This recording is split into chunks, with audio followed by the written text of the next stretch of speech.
اگر ہمارے علماء میں بگاڑ آ جائے تو ان کی مثال، ان کی مشابہت کس کی طرح ہے؟ یہودیوں کی طرح۔ سیم یہی طریقہ آج اختیار کیا جا رہا ہے۔ اب تو یہ تو نہیں کر سکتے کہ قرآن کے الفاظ کو بدل دیں، کیونکہ بچہ بچہ قرآن کا حافظ ہے، الفاظ نہیں بدلے جا سکتے، لیکن قرآن اور حدیث کے معنی کو بدلنے کی مکمل کوشش کی جاتی ہے۔ سیم وہی طریقہ ہے کہ قرآن کے الفاظ تو نہیں بدلے جا سکتے، احادیث میں کچھ لوگوں نے کوششیں اور جرأتیں کی ہیں، لیکن اس کے بھی علماء اور حفاظ موجود ہیں جس سے ان کی حقیقت آشکارا ہو جاتی ہے، تو معنی اس کا بدلنے کی کوشش کرتے ہیں۔ اور یہی وجہ ہے کہ عام طور سے آپ دیکھیں گے کہ قرآن کے اور اسی طریقے سے احادیث کے حاشیے ایسے لوگوں نے خوب چڑھائے ہیں تاکہ معاملے کو واضح کیا جا سکے۔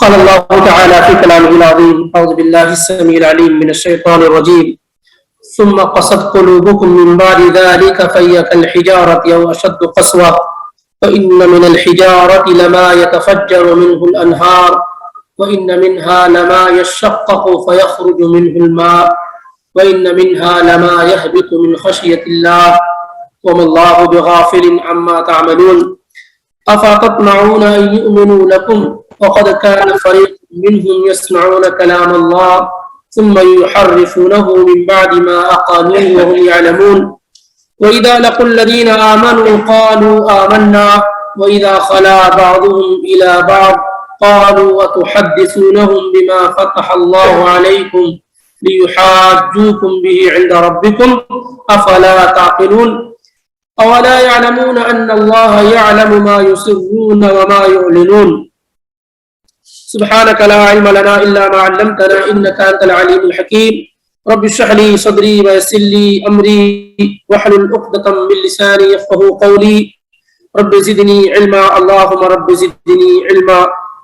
سورہ بقرہ سے 4 آیات اللہ کی توفیق سے تلاوت کی گئی، آیت نمبر 74، 75، 76 اور 77، 74، 75، 76 اور 77 اللہ رب العالمین کی توفیق سے۔ انشاءاللہ رب العالمین ہم اور آپ آج انہی آیات کا ترجمہ اور اس کی مختصر تفسیر سماعت کریں گے، سنیں گے۔ پچھلی آیات میں اللہ رب العالمین نے گائے کا واقعہ ذکر کیا، اور اسی طریقے سے بنی اسرائیل میں جس انسان کا قتل ہوا تھا اور جسے اللہ رب العالمین نے زندہ کر دیا، ان کا ذکر ہوا۔ اب ظاہر سی بات ہے، مردے انسان کا جی اٹھنا اور اپنے قاتل کی نشاندہی کرنا یہ کوئی معمولی اور عام بات تو نہیں تھی، لیکن ان تمام چیزوں کے باوجود مستقل اللہ کی نشانیوں کو، اللہ کی نعمتوں کو، اللہ کی قدرتوں کو اپنے سامنے دیکھنے کے باوجود بھی بنی اسرائیل کے اندر فساد اور بگاڑ ہی ہوتا گیا۔ اسی لیے اللہ رب العالمین نے یہاں پر ان کے متعلق کہا ثم قست قلوبکم من بعد ذلك فهي كالحجارة أو أشد قسوة، ہمارے دل سخت پڑ گئے، یعنی تمام نشانیوں کو دیکھنے کے بعد، مردے کے جی اٹھنے کے بعد بھی ثم قست قلوبکم، قسا لفظ کے معنی ہوتے ہیں کہ جب ہم کوئی گفتگو کرتے، بات چیت کرتے تو دل کے اندر اس کو قبول کرنے کی ایک صلاحیت ہوتی ہے، لیکن اگر کسی وجہ سے یہ صلاحیت ختم ہو جائے تو اسی کو کہتے ہیں رجل قاسی، یعنی ایسا شخص جس پر کسی بھی بات کا کوئی اثر نہ پڑے۔ تو گویا کہ دل ایسا ہو جائے کہ جہاں پر اللہ تعالیٰ کی آیات، اللہ کی نشانیاں کچھ اثر نہ کریں۔ تو اللہ رب العالمین بیان کرتا ہے کہ ثم قست قلوبکم من بعد ذلك فهي كالحجارة أو أشد قسوة، کہ ان نشانیوں کو دیکھنے کے بعد بھی تمہارے دل کیا ہو گئے؟ سخت ہو گئے. تمہارے دل کیا ہو گئے؟ سخت ہو گئے. فہیہ کالحجارہ، سختی میں جب کسی چیز کی مثال دی جاتی ہے تو پتھر کی مثال دی جاتی ہے، اور یہ لوہے سے بھی زیادہ سخت ہوتا ہے. تو اللہ رب العالمین نے کہا کہ تمہارے دل کس کی طرح ہو گئے؟ پتھروں کی طرح ہو گئے. پتھروں کی طرح سخت ہو گئے تمہارے دل، چٹانوں کی طرح سخت ہو گئے تمہارے دل. بلکہ او اشد قسوہ، او کے معنی یا، اور یہ شک کے لیے استعمال کیا جاتا ہے. ہم کہتے ہیں کہ اس نے یہ کام کیا یا اس نے یہ کام کیا، تو اس کے لیے او عربی زبان میں استعمال کیا جاتا ہے. لیکن اللہ رب العالمین کے ہاں شک کا کوئی شائبہ ہے ہی نہیں. تو اللہ تعالیٰ نے کہا فہیہ کالحجارہ، ان کے دل چٹانوں کی طرح ہو گئے، پتھروں کی طرح ہو گئے. او اشد قسوہ، بلکہ اس سے بھی زیادہ سخت. او یعنی بل، یا شک کے معنی نہیں، بلکہ یقینی طور پہ ان کے دل کیا ہے؟ پتھروں سے بھی سخت ہو گئے. کیوں؟ کیونکہ وَإِنَّ مِنَ الْحِجَارَةِ لَمَا يَتَفَجَّرُ مِنْهُ الْأَنْهَارُ، بعض چٹانیں اور بعض پتھر وہ ہے جن سے چشمے پھوٹ پڑتے ہیں، جہاں سے پانی نکل جاتا ہے. اور اس سے پہلے موسیٰ علیہ السلام کے واقعے میں یہ بات آ بھی چکی ہے کہ پتھر ہی پہ انہوں نے عصا اور لاٹھی ماری اللہ کے حکم سے، تو وہاں سے چشمے ٹوٹ پڑے. اتنا سخت ہوتا ہے چٹان اور پہاڑ، اس کے باوجود بھی. وَإِنَّ مِنَ الْحِجَارَةِ لَمَا يَتَفَجَّرُ مِنْهُ الْأَنْهَارُ، کہ بعض پتھروں سے تو نہریں اور چشمے پھوٹ پڑتے ہیں. وَإِنَّ مِنْهَا لَمَا يَشَّقَّقُ فَيَخْرُجُ مِنْهُ الْمَاءُ، اور بعض شققہ یشقق کے معنی پھٹ جانے کے. اقتربت الساعة وانشق القمر، کہ قیامت قریب آ گئی اور چاند کیا ہے؟ دو ٹکڑے ہو گئے، پھٹ گئے. کسی چیز کا دو ٹکڑے میں ہو جانا، انشقاق. تو ان مِنْهَا لَمَا يَشَّقَّقُ فَيَخْرُجُ مِنْهُ الْمَاءُ، اور بعض پتھر پھٹ جاتے ہیں اور اس سے کیا ہے؟ پانی نکل آتا ہے. فَيَخْرُجُ مِنْهُ الْمَاءُ، اور اس سے پانی نکلتا ہے. وَإِنَّ مِنْهَا لَمَا يَهْبِطُ مِنْ خَشْيَةِ اللَّهِ، اور بعض پتھر وہ ہے جو اللہ کے خوف اور ڈر سے گر پڑتے ہیں. ہبطا یہبطو کے معنی ہوتے ہیں گرنے کے، گر جاتے ہیں، جھک جاتے ہیں. وَمَا اللَّهُ بِغَافِلٍ عَمَّا تَعْمَلُونَ، اور اللہ کو اور تم اللہ کو اپنے اعمال سے غافل نہ سمجھو. یہاں پر بنی اسرائیل کا وہ طریقہ بیان کیا جا رہا ہے کہ نشانیوں کو دیکھنے کے باوجود بھی انسان جب کسی چیز کو دیکھتا ہے تو نرم ہو جاتا ہے. مردے کو انسان دیکھتا ہے نرم ہو جاتا ہے، قبرستان جاتا ہے نرم ہوتا ہے. ان چیزوں کو دیکھنے کے بعد انسان کیا ہوتا ہے؟ نرم ہو جاتا ہے. مظلوم کو دیکھتا ہے، معصوم کو دیکھتا ہے تو دل کے اندر نرمی پیدا ہوتی ہے. یہ بار بار اللہ کی نشانیوں کو دیکھ رہے ہیں لیکن صورتحال ان کی کیا ہے؟ کہ سخت ہوتے جا رہے ہیں. اسی لیے اللہ تعالیٰ نے کہا وَلَا يَكُونُوا، ان لوگوں کی طرح نہ ہو جاؤ جو اہل کتاب ہے، جنہیں کتاب دی گئی ہے اور وہ کیا ہو گئے؟ ان کے دل سخت ہو گئے. فَطَالَ عَلَيْهِمُ الْأَمَدُ فَقَسَتْ قُلُوبُهُمْ، ان پر وقت گزرا اور وہ سخت ہو گئے. یہاں پر جو مثال بیان کی جا رہی ہے کہ ان کے دل پتھروں سے زیادہ سخت ہو گئے، اور پھر پتھروں کی خوبیاں بیان کی گئی کہ پتھر بہت سخت ہوتے ہیں لیکن تمام پتھر اللہ سے ڈرتے ہیں، جیسا کہ امام مجاہد نے ذکر کیا ہے کہ تمام پتھر اللہ سے ڈرتے ہیں. اسی لیے آپ دیکھیں گے کہ جب اللہ تعالیٰ نے قرآن کو مطلب لو انزلنا هذا القرآن على جبل لرأيته خاشعا متصدعا من خشية الله، اگر ہم اس قرآن کو پہاڑ پر نازل کرتے، ہم جو چیز دیکھتے ہیں ان میں پہاڑوں سے زیادہ مضبوط کوئی چیز نہیں. جو چیز دیکھتے ہیں ان میں پہاڑوں سے زیادہ کوئی مضبوط چیز نہیں. کتنی مضبوطی کے ساتھ، جن کو اللہ تعالیٰ پلر اور ستون کہتا ہے، اس کا جتنا حصہ آپ کو باہر نظر آتا ہے وہ جو زمین کے ماہرین کہتے ہیں اس کا 10 گنا سے زیادہ زمین کے اندر ہوتا ہے پہاڑوں کا.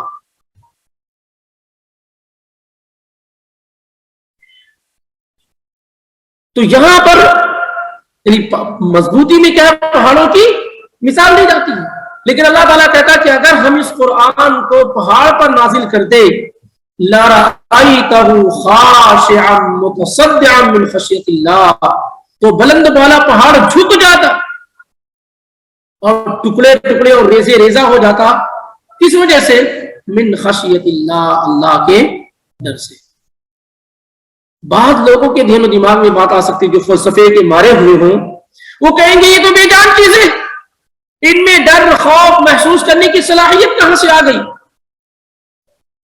یہ پہاڑوں کے متعلق بات کرنا کہ پہاڑ اللہ سے ڈرنے والے، خوف کرنے والے، اللہ کی تسبیح بیان کرنے والے وغیرہ وغیرہ، ان میں جان تو ہے نہیں. تو ہمیں اور آپ کو یہ بات معلوم ہونی چاہیے کہ اولاً اللہ اس کے رسول نے باتیں بیان فرمائی ہیں. دوسرے یہ کہ اللہ تعالی کے لیے ساری مخلوقات ایک جیسی ہے. جتنا اللہ تعالیٰ ہمیں اور آپ کو سمجھتا ہے، ہم اور آپ جب پکارتے اور دعا کرتے ہیں، ایسے ہی اللہ تعالیٰ جو ہے چرند پرند پہاڑ وغیرہ وغیرہ ساری کی ساری چیزیں. اور اسی لیے دنیا میں کوئی ایسی چیز نہیں ہے مگر یہ کہ وہ اللہ رب العالمین کی تسبیح اور تحمید بیان کرتی. کل قد علم صلاته وتسبیحه، ہر چیز دنیا میں جتنی بھی چیزیں ہیں، چاہے وہ جان ہو یا بے جان ہو، سب کے سب اپنی نماز پڑھنے اور تسبیح کے طریقوں کو جانتے ہیں. سب کو معلوم ہے کیسے اللہ کی عبادت کرنی ہے، اور سب کو اللہ رب العالمین کا ڈر اور خوف ہے. پہاڑ ہو، زمین ہو، آسمان ہو، یا اس کے اندر موجود جتنی بھی چیزیں ہو، جان ہو یا بے جان ہو، ساری کی ساری چیزیں اللہ رب العالمین سے کیا ہے، ڈرتی اور خوف محسوس کرتی ہیں. یہاں پر پہاڑوں کی مثال خاص طور سے دی جا رہی کہ بعض پہاڑوں میں جو اللہ کے ڈر اور خوف سے کیا ہے، گر پڑتے ہیں. تو یہ پتھر، پہاڑ، یہ تمام کی تمام چیزیں وہ ہیں جو اللہ رب العالمین سے ڈرنے اور تقوی اختیار کرنے والی، اللہ کا خوف اختیار کرنے والی. لیکن بنی اسرائیل کے متعلق بات کی جا رہی ہے کہ بار بار اللہ کی نشانیوں کو دیکھنے کے بعد بھی یہ پتھروں کی طرح ہو گئے، بلکہ اس سے بھی زیادہ سخت ہو گئے، کیونکہ پتھر اپنی سختیوں کے باوجود بھی اللہ سے ڈرتے ہیں. وہاں سے پانی نکل پڑتا ہے، وہ پھٹ جاتے ہیں ساری کی ساری، لیکن یہ ان کے دل اس سے بھی زیادہ مضبوط ہو گئے کہ جہاں اللہ کی آیات اور نشانیاں ان پر کوئی اثر انداز نہیں ہوتی ہے. اور خاص طور سے پتھروں کی مثالیں قرآن میں بار بار آپ کو ملیں گی، اور پتھروں کو جہنم کا ایندھن بھی قرار دیا گیا ہے، اور پتھروں سے تراشی ہوئے بتوں کی اور مورتیوں کی عبادت بھی کی جاتی ہے. اس لیے قرآن میں کثرت سے پتھروں کا، چٹانوں کا، ان چیزوں کا ذکر آپ کو ملے گا.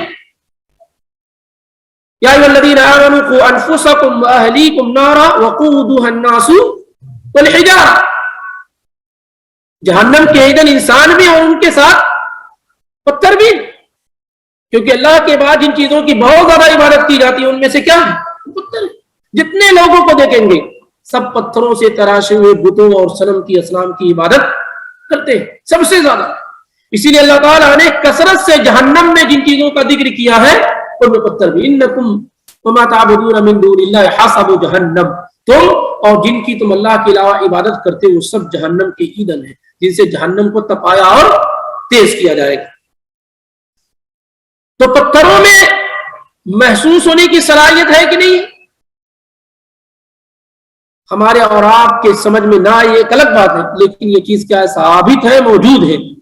خود بعض پتھر ہوئے جیسے حجر اسود، اس کے متعلق اللہ کے نبی علیہ الصلوۃ والسلام بیان فرماتے ہیں لَيُبْعَثَنَّ الْحَجَرُ يَوْمَ الْقِيَامَةِ لَهُ عَيْنَانِ يُبْصِرُ بِهِمَا، قیامت کے دن حجر اسود کو لایا جائے گا اور اس کی دو آنکھیں ہوں گی جس سے دیکھے گا.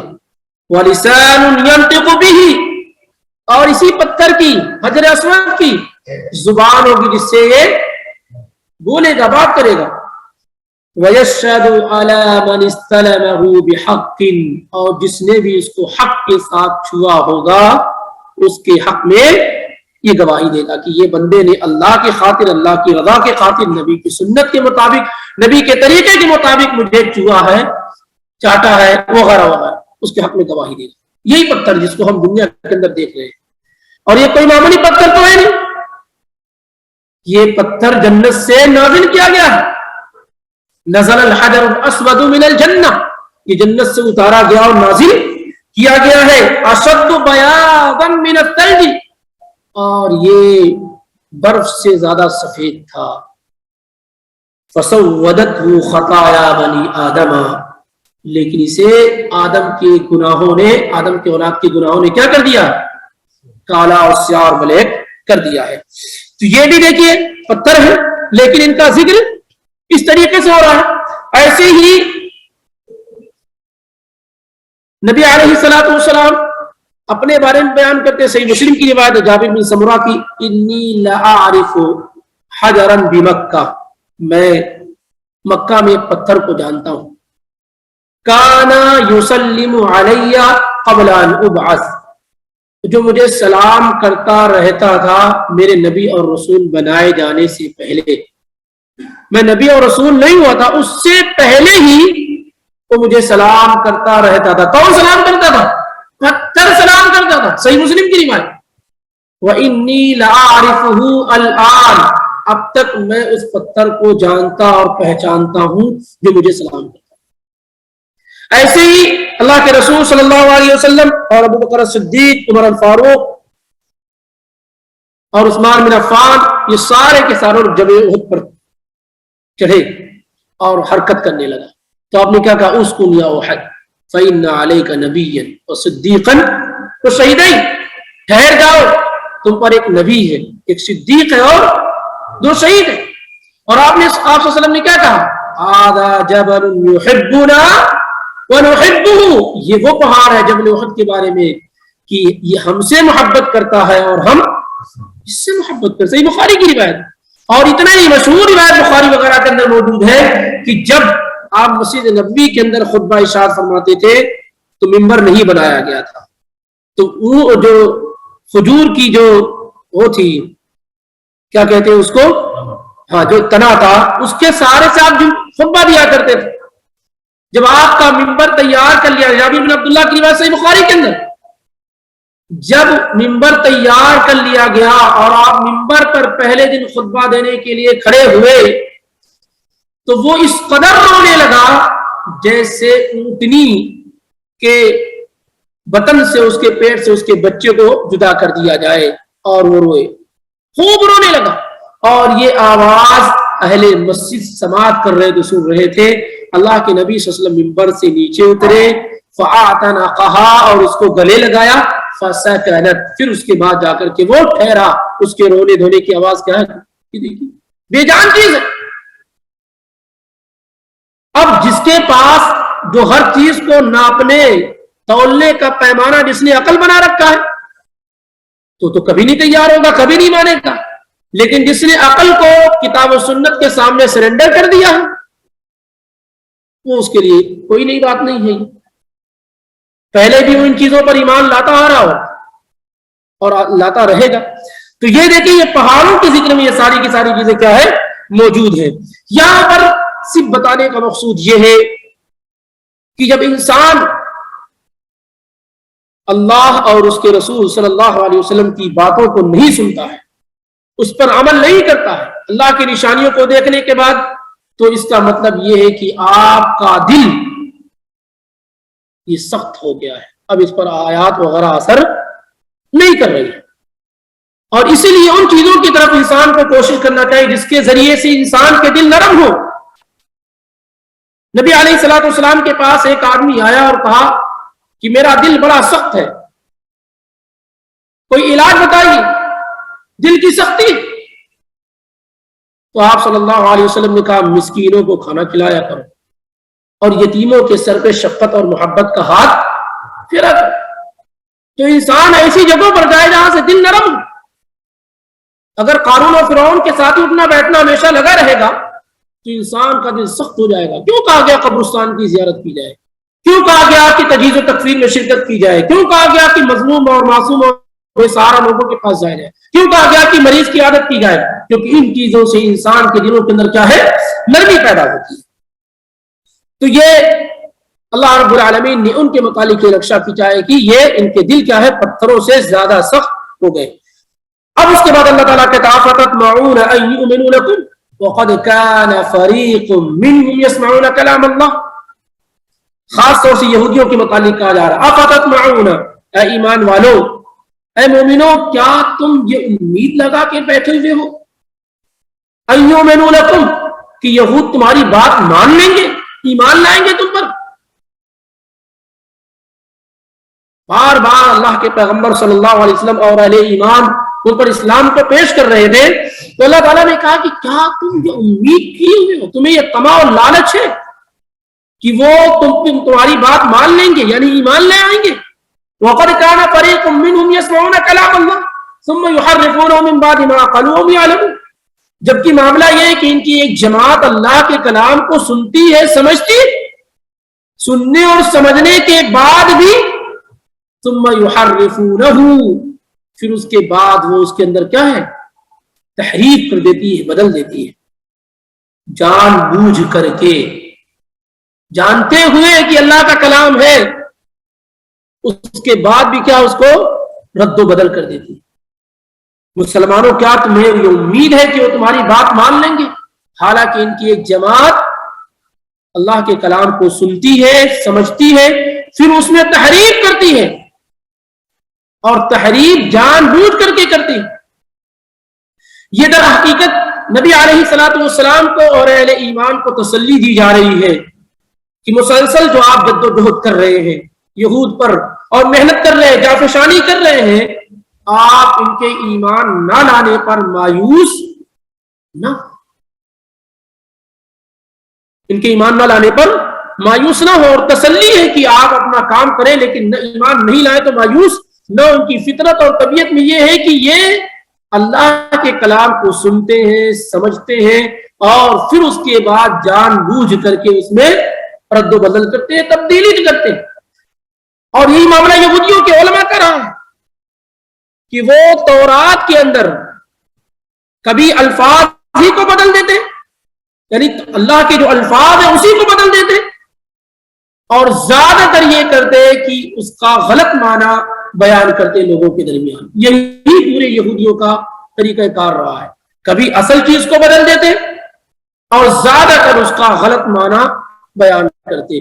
اسی لیے بخاری وغیرہ کی روایت میں موجود ہے کہ اللہ کے رسول صلی اللہ علیہ وسلم نے یہودیوں کو دیکھا کہ ان میں کسی شخص نے زنا کر لیا تھا، مرد و عورت نے زنا کر لیا تھا، تو اللہ کے نبی علیہ الصلوۃ والسلام نے کہا ما تجدون فی التوراۃ، تم زناکار مرد و عورت کی کیا سزا پاتے ہو تورات کے اندر؟ کیا وہاں پر رجم کی بات ہے، پتھروں سے مار کر کے سنسار کرنے کی بات ہے، ختم کرنے کی بات ہے؟ تو ان لوگوں نے کہا کہ نہیں، ہمارے پاس ایسا نہیں، ہمارے پاس یہ ہے کہ ہم اس کو برا بھلا کہیں، تورات میں کیا لکھا ہوا ہے کہ ہم اسے برا بھلا کہیں اور اس کو کوڑے لگائیں۔ رجم کی سزا، پتھروں سے مارنے کی سزا، سنسار کرنے کی سزا ہم تورات میں نہیں پاتے ہیں۔ یہودیوں نے کہا، اتفاق ایسا ہے کہ عبداللہ بن سلام وہاں موجود تھے اور یہودیوں کے بڑے عالم اور اسلام میں داخل ہو چکے تھے، تو کہنے لگے کذب، تم جھوٹ بول رہے ہو تم۔ دیکھیے کیسے وہ تورات کے حکم کو بدلتے تھے کہ تورات میں رجم کی سزا نہیں ہے، بلکہ سزا کیا ہے کہ اگر کوئی زنا کر لے تو ہم اس کی فضیحت کریں گے، برا بھلا کہیں گے اور اسی طریقے سے اس کو کوڑے لگائیں گے، لیکن رجم کریں کہ پتھروں سے مار کر کے اس کو ہلاک کر دے جیسے شادی شدہ لوگوں کی سزا، ایسا نہیں۔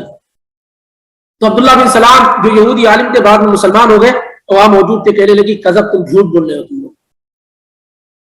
ان فیہا الرجم، تورات میں اللہ نے شادی شدہ لوگوں کی جو سزا بیان کی وہ کیا ہے؟ وہی سزا جو قرآن میں بیان کی گئی، حدیث میں بیان کی گئی، اور وہ ہے رجم کرنا۔ فَأَتَوْا بِالتَّوْرَاةِ، تو وہ لوگ تورات لے کر آئے، فَنَشَرُوهَا فَوَضَعَ أَحَدُهُمْ يَدَهُ عَلَى آيَةِ الرَّجْمِ، اور جب پڑھنے لگے تو ان میں سے ایک شخص نے رجم والی آیت پہ کیا رکھ دیا؟ ہاتھ رکھ دیا۔ قَرَأَ مَا قَبْلَهَا وَبَعْدَهَا، ہاتھ رکھنے سے پہلے والی آیات تھی اور بعد والی آیات تھی اس کو پڑھا، لیکن جہاں ہاتھ رکھا اس کو کیا ہے چھوڑ دیا. فقال له عبد الله بن سلام، عبداللہ بن سلام یہودیوں کے عالم، تورات کے عالم تھے. تو انہوں نے کہا ارفع یدک، اپنے ہاتھ اٹھاؤ.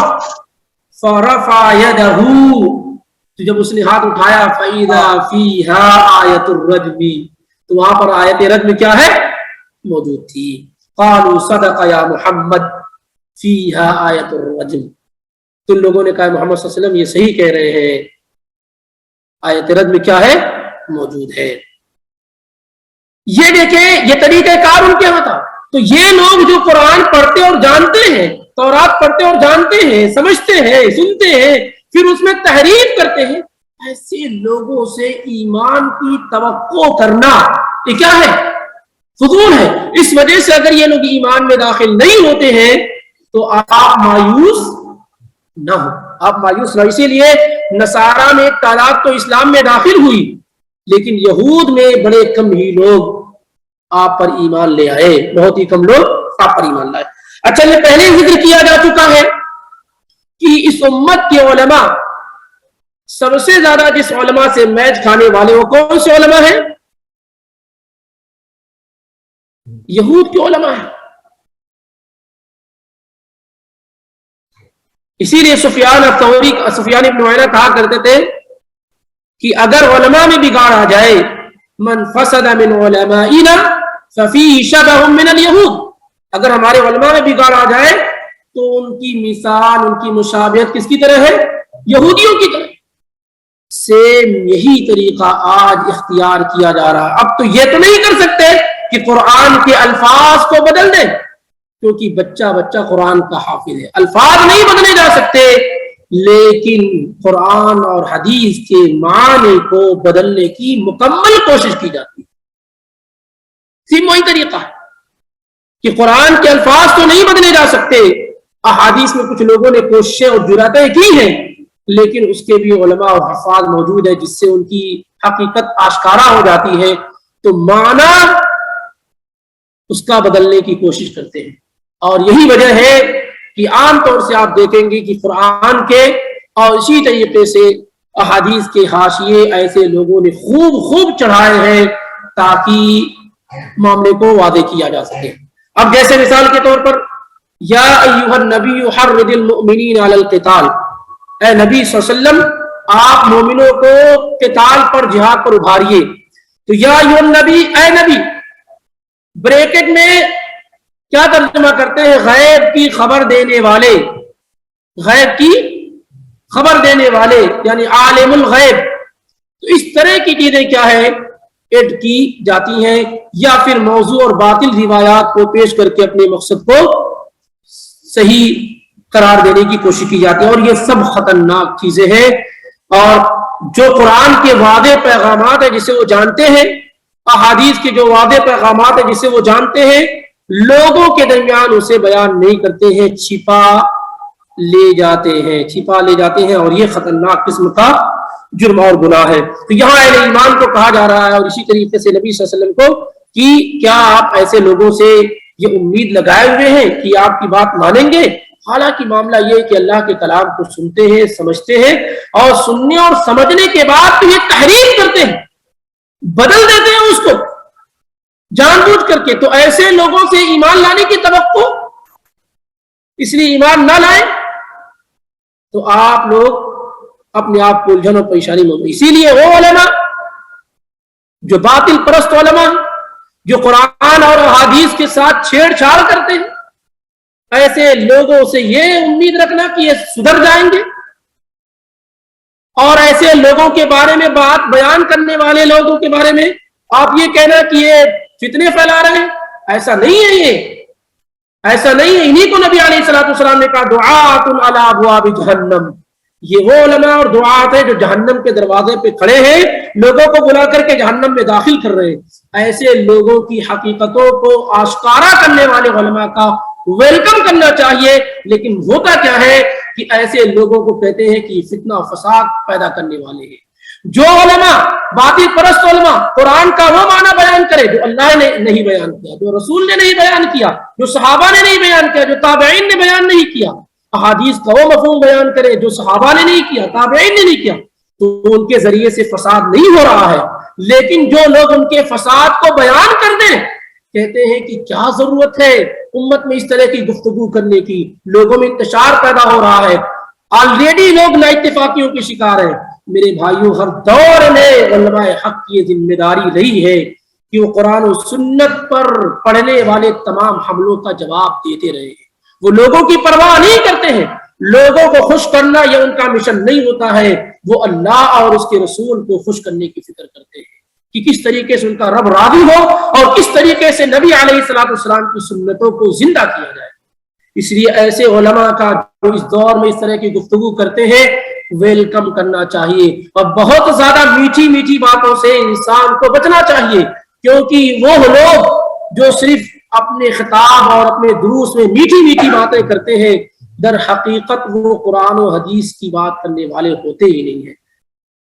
عالم وہ ہوتا ہے جو سماج کی برائیوں کو ختم کرنے کی فکر کرتا ہے، عالم وہ نہیں ہوتا ہے جو سماج کیا چاہ رہا ہے وہ باتیں بیان کرتا ہے۔ اس لیے کتاب و سنت میں جو لوگ بھی تبدیلی کرتے ہیں، تحریف کرتے ہیں، اس کا غلط معنی بیان کرتے ہیں، ان کا پردہ فاش کرنا یہ اہل حق کی ذمہ داری ہے۔ انسان اپنے ماں باپ کی طرف اگر کوئی حملہ کیا جاتا ہے تو خاموش رہے گا؟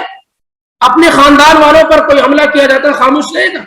کیا غیرت اتنی کمزور ہے کہ جب اللہ اور اس کے رسول کے دین کے ساتھ کھلواڑ کیا جائے تو آدمی خاموش رہے اور ایسا کرنے پہ اس کو لعن و طعن کیا جائے؟ آپ کے ماں باپ کو کوئی برا بلا کہے، آپ کے خاندان والوں کو کہے، آپ ڈیفینس کرتے ہیں تو کوئی بات نہیں، اور کتاب و سنت پر کیچڑ اچھالے جائیں اور اس کا غلط معنی بیان کیا جائے اور اس کو درست اور صحیح کیا جائے تو آپ کہتے ہیں کہ فتنہ فساد برپا کرنے والے ہیں۔ اس لیے ان آیات کی روشنی میں اس بات کو سمجھنا چاہیے، یہ ایسا نہیں کہ ان کے لیے خاص سی وہ ختم ہو گئے تو معاملہ ختم ہو گیا۔ یہ متنبہ اور آگاہ کیا جا رہا کہ اس امت میں ایسے افراد موجود رہیں گے جیسے یہود تورات کے ساتھ کھلواڑ کرتے تھے۔ اللہ گواہ ہے کہ آج اس دور کے علماء، بہت سارے علماء قرآن اور حدیث کے ساتھ ویسے ہی کھلواڑ کر رہے ہیں، اور ان کی حقیقتوں سے لوگوں کو آشکارا کرنا ایسے ہی ضروری ہے جیسے عبداللہ بن سلام نے کہا کہ اٹھاؤ اپنا ہاتھ۔ آج ایسے ہی ضروری ہے کہ دکھاؤ، اگر تم قرآن اور حدیث سے یہ باتیں کہہ رہے ہو تو دکھاؤ کہ اس پر کس نے عمل کیا، کس نے اسے بیان کیا ہے۔ قرآن کا وہ مفہوم جو آپ بیان کر رہے ہو کس نے بیان کیا؟ جب اللہ تعالیٰ کہتا ہے کہ قل انما انا بشر مثلکم، کہ آپ کہہ دیجئے کہ میں تمہاری طرح انسان نہیں، آپ کا اس کا کیا ترجمہ کرتے ہیں، کیا معنی بیان ہے؟ آپ کہہ دیجئے کہ میں تمہاری طرح نہیں ہوں انسان، تو کیا ہے آپ؟ میں نور ہوں۔ جبکہ اللہ تعالیٰ کہا قل انما انا بشر مثلکم، انا بشر مثلکم، کہہ دیجئے کہ میں تمہاری ہی طرح انسان ہوں، فرق کیا؟ یوحا الیہ، میری طرف وحی کی جاتی ہے، بس فرق یہ ہے، انسان میں تمہاری طرح۔ لقد من اللہ علی المؤمنین اذ بعث فیہم، اللہ تعالیٰ نے احسان کیا ہے مومنوں پر کہ انہی میں سے رسول کو منتخب کیا، چن لیا، لیکن کہتے نہیں، بشر نہیں ہے۔ قرآن کی جتنی آیات میں بشر کا ذکر ہے اس کا غلط معنی بیان کیا جاتا ہے، احادیث میں جہاں جہاں ذکر ہے اس کا غلط معنی بیان کیا ہے، جہاں جہاں اللہ تعالیٰ کو عالم الغیب کہا گیا ہے اور علم غیب کی نفی کی گئی دوسرے لوگوں سے، تمام انبیاء سے، اس کا غلط معنی بیان کیا گیا، اور پھر طرح طرح کی علم غیب عطائی اور وہ بھی اور اس طریقے کی الجھنوں میں الجھا کر کے بات ہے، جبکہ بات بالکل واضح اور صاف ہے کہ علم غیب صرف اللہ کا حق ہے، بندوں میں کسی کا ہو ہی نہیں سکتا ہے۔ لیکن نہیں، قرآن کی ان آیات کو دو حصوں میں تقسیم کرنے کی کوشش کرتے ہیں کہ ایک علم غیب عطائی ہے، ایک وہابی ہے، اور اس طریقے سے الجھنوں میں لوگوں کو الجھا کر کے اپنی باتوں کو درست اور صحیح کرنے کی کوشش کرتے ہیں۔ یہ خطرناک چیز ہے جو یہاں بیان کی جا رہی ہے کہ وہ لوگ کیا ہے، قرآن اللہ کے کلام کو سنتے ہیں، سمجھتے ہیں، پھر اس میں تحریف کرتے ہیں، اور تحریف بھی جان بوجھ کر کے کرتے ہیں۔ اور معاملہ کیا ہے؟ وَإِذَا لَقُوا الَّذِينَ آمَنُوا قَالُوا آمَنَّا، واللہ جب قرآن پڑھتے ہیں یہی صورتحال نظر آتی ہے امت کی جو اللہ تعالیٰ نے قرآن میں ذکر کی ہے یہودوں کے متعلق. وَإِذَا لَقُوا الَّذِينَ آمَنُوا قَالُوا آمَنَّا، ایمان والوں سے ملتے ہیں تو کہتے ہیں کہ ہم ایمان والے ہیں، مومن ہیں.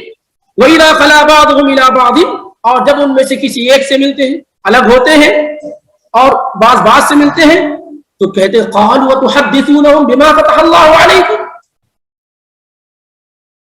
کیوں وہ چیزیں بیان کرتے جو اللہ تعالیٰ نے صرف تمہیں بتائی ہے، سکھلائی نہیں سمجھ پائے.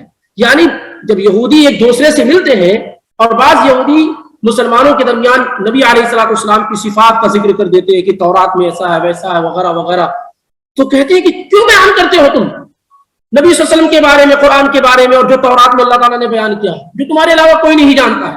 اتحدثونہم بما فتح اللہ علیکم لیحاجوکم بعند ربکم، تم بیان کر دو گے تو اسی کے ذریعے سے قیامت کے دن اللہ تعالیٰ کے پاس تمہارے خلاف حجت کریں گے، تو بیان کرتے لیحاجوکم عند ربکم افلا تعقلون. اتنی موٹی بات بھی تم سمجھتے نہیں کہ جب یہودیوں میں سے بعض لوگوں سے خطا اور غلطی ہو جاتی تھی کہ مسلمانوں کے درمیان ہوتے ہوئے یہ بات منہ سے نکل جاتی ہو، کبھی غیر ارادی طور پہ کہہ دیتے ہو کیا ہاں نبی صلی اللہ علیہ وسلم کا ذکر ہے، قرآن کا ذکر ہے وغیرہ وغیرہ، تو جب ایک ساتھ ملتے ہیں آپس میں تو کہتے ہیں یہ باتیں بیان کر کے تم اپنے ہی خلاف حجت قائم کر رہے ہیں. اتنی موٹی بات بھی تمہیں سمجھ میں نہیں آتی. ایسے ہی ان گمراہ فرقوں میں آپ دیکھیں گے کہ بسا اوقات ان کو معلوم تو سب کچھ ہوتا ہے لیکن ان کی زبان سے کبھی کبھار حق نکل جاتا ہے تو لوگ کہتے ہیں کیا بھائی تم کیا بیان کر دیے، ایسے تو ہم پھنس جائیں گے، مصیبت میں آ جائیں گے اور لوگ ہم سے مطالبہ کرنا شروع کر دیں گے. اسی لیے ایک عام مزاج یہ بنایا گیا ہے لوگوں کا کہ دلائل نہ پوچھے جائے. علماء کا تقدس اتنا زیادہ بیان کریں، ان سے پوچھنا نہیں، سوال نہیں کرنا، کیوں کیسے کا معاملہ نہیں کرنا، سمجھنے اور سمجھانے کی کوشش نہیں کرنا. اور پھر وہ بڑے علماء کو عوام سے اتنا دور کر دیا گیا کہ ان تک پہنچنا ہی نہیں ہے، اور اگر پہنچنا ہے تو چومنے چاٹنے سے زیادہ کچھ نہ ہو سکے. صرف اس وجہ سے کیونکہ عوام میں ایسے لوگ ہوں گے منچلے لوگ جو پوچھیں گے کیوں کیسے وغیرہ وغیرہ. اور اسی لیے جہاں بھی اس طرح کی چیزیں کی کرائی گئی ہیں وہاں کے لوگ پریشانیوں میں مبتلا ہوتے چلے گئے ہیں. بہرحال تو جب ایمان والوں سے ملتے ہیں تو کہتے ہیں کہ ہم ایمان والے ہیں، اور جب الگ ہوتے ہیں اور آپس میں ایک دوسرے سے ملتے ہیں تو ایک دوسرے کو تنبیہ کرتے ہیں کہ وہ چیزیں کیوں بیان کرتے ہو جو اللہ نے تمہیں بتائی ہیں. کیا تم چاہتے ہو کہ یہ باتیں تم بیان کر دو گے تو اللہ کے پاس تمہارے خلاف یہ حجت ہو جائیں گی؟ اتنی موٹی بات تو تمہیں سمجھ میں آنی چاہیے. اللہ تعالیٰ جواب دیتا وَلَا يَعْلَمُونَ أَنَّ اللَّهَ يَعْلَمُ مَا يُسِرُّونَ وَمَا يُعْلِنُونَ. کیا انہیں معلوم نہیں ہے کہ اللہ تعالیٰ ان چیزوں کو جانتا ہے جسے وہ چھپاتے ہیں اور جسے وہ ظاہر کرتے ہیں. تمام چیزیں جانتے ہیں اللہ رب العالمین، ساری چیزیں جانتا ہے. تم بیان کرو یا نہ بیان کرو، قیامت کے دن تمہاری پکڑ تو ہونی ہی ہونی ہے. بیان کرو یا نہ کرو قیامت کے دن تمہاری پکڑ تو ہونی، کیونکہ علم رکھنے کے بعد اس کے مطابق عمل نہ کرنا اللہ رب العالمین کی یہاں بڑا جرم اور گناہ ہے. اور علم آ جانے کے بعد اللہ کے کلام کو جاننا سمجھنا اور اس میں تحریف کرنا، کہ اصل میں یہ مطلب نہیں اس کا، اصل میں یہ مطلب نہیں اس کا، یہ تو اور بڑا سخت جرم اور گناہ ہے. تو یہ 4 آیات تھی جو تیزی کے ساتھ اللہ رب العالمین کی توفیق سے آپ کے سامنے پیش کی. میں سے بعض لوگوں کا اور ذکر آئندہ ہفتے میں آ رہا ہے. یہاں پر بہت زیادہ غور کرنے کی بات ہے جہاں سے یہودیوں کا تعلق ہو رہا ہے، ان کا ذکر ہو رہا ہے، کیونکہ بار بار یہ کہا جا رہا ہے کہ بنی اسرائیل کا، یہود و نصارہ کا ذکر قرآن میں اسی لیے کثرت سے آیا ہے کہ یہ امت قدم با قدم جس امت کے ساتھ چلنے والی ہے وہ یہود و نصارہ ہے. اور اسی لیے صراط الذین انعمت علیہم یہ کافی تھا، لیکن اللہ تعالیٰ نے غیر المغضوب علیہم ولا الضالین کہہ کر کے معاملے کو بالکل واضح کر دیا ہے کہ ایسے لوگوں کا راستہ نہیں چاہیے جن پر اللہ کا غضب ہوا اور نہ گمراہ ہو گیا. اور نبی علیہ الصلوۃ والسلام نے یہ بات بیان کر دی صحیح روایت میں موجود عدی بن حاتم سے کہ مغضوب سے مراد یہود ہے اور ضالین سے مراد کون ہے؟ نصارہ ہے. تو اس امت میں یہود بھی موجود ہے اور اس امت میں نصارہ بھی موجود ہے. اس لیے اس امت کے یہود و نصارہ سے اپنے آپ کو بچا کر کے رکھنے کی ضرورت ہے. واضح طور پر موجود میں کوئی شک و شبہ نہیں ہے.